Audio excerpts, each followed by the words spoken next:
ایمان کو تازہ رکھنے کے لیے نماز ہے۔ دن میں 5 مرتبہ اپنے مصروفیات سے نکلو۔ صبح کی نیند بڑی سہانی ہوتی ہے، اسے توڑ کر اٹھو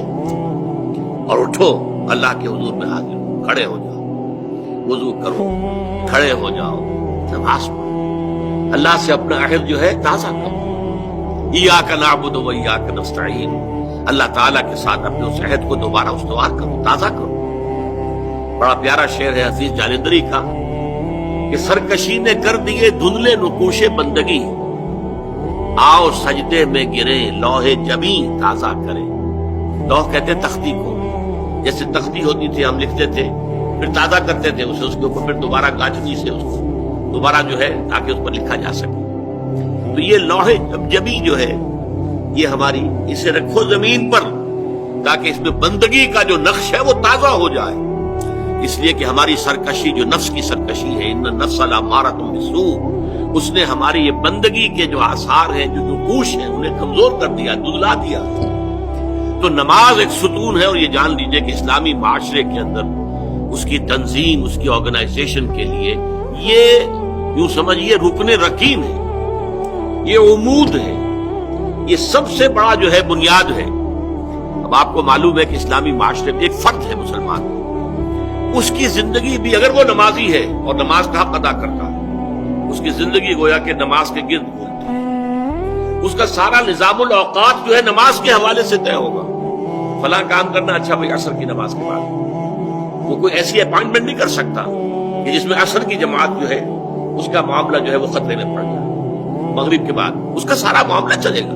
اس کا روٹین جو ہے اسی کے گرد گھومے گا۔ یہ گویا کہ کھوٹا ہے جس کے گرد اس کے معمولات زندگی جو ہے، اس کی چکی جو ہے وہ چل رہی ہے۔ اسی طریقے سے معاشرہ،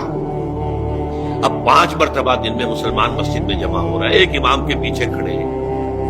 اور ایک دفعہ ہفتے میں جو ہے بڑی آبادی کے لوگ جو ہے مسجد جامع میں جمع ہو گئے۔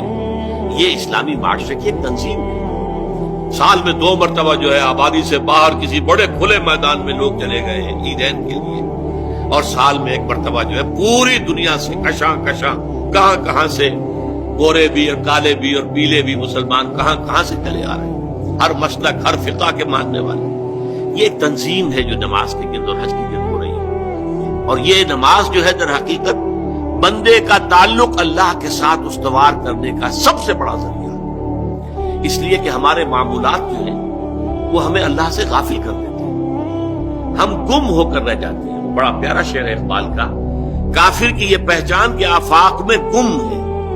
مومن کی یہ پہچان کہ گم اس میں ہے آفاق۔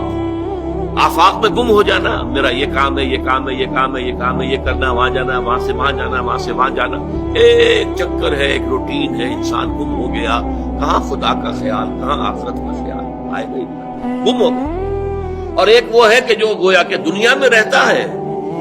بازار سے گزرا ہوں، خریدار نہیں ہوں،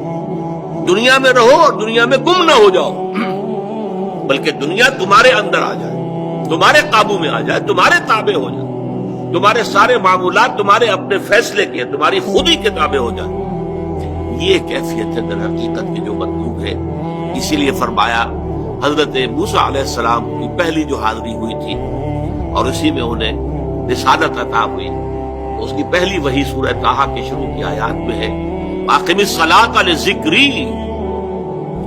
دیکھو میری نماز میرے ذکر کے لیے، میری یاد کے لیے نماز کو قائم رکھو۔